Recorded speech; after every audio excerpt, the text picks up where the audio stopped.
Aujourd'hui, on va s'intéresser symboliquement au Black Friday. Alors déjà, est-ce que le Black Friday, c'est une bonne affaire pour le consommateur? C'est quelque chose qui s'est quand même installé maintenant en Europe et qui permet d'avoir des prix attractifs. Il faut d'abord comparer, il ne faut pas s'arrêter au Black Friday et se dire je vais aller voir que le vendredi. Il faut quand même se méfier de toutes ces incitations. Je vais aller sur un site de e-commerce et on va me dire moins 30%, moins 40%, moins 50%.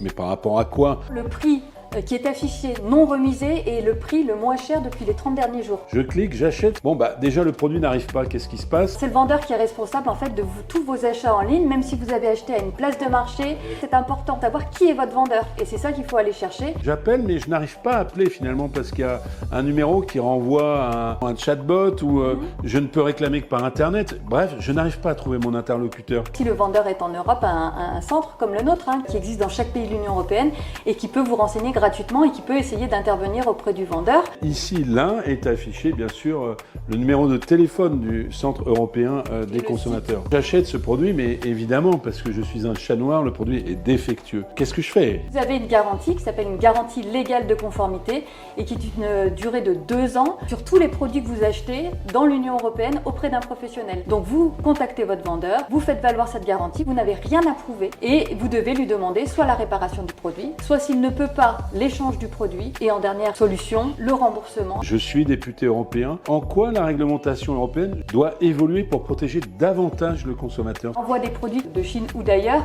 de ces vendeurs qui ne sont pas après contactables puisque en dehors de l'Union européenne, sur les sites qui effectivement vous attirent et vous incitent à cliquer, à acheter, c'est moins 30%, 10 personnes regardent ce même produit, doivent être régulés, voire interdits. Je suis plus angoissé que rassuré, non pas sur leur protection, mais sur toutes ces pratiques délictueuses qui sont mises en œuvre pour nous faire acheter. Il faudra sans doute appliquer une forme de principe de précaution contre ceux qui trichent délibérément vis-à-vis du consommateur européen.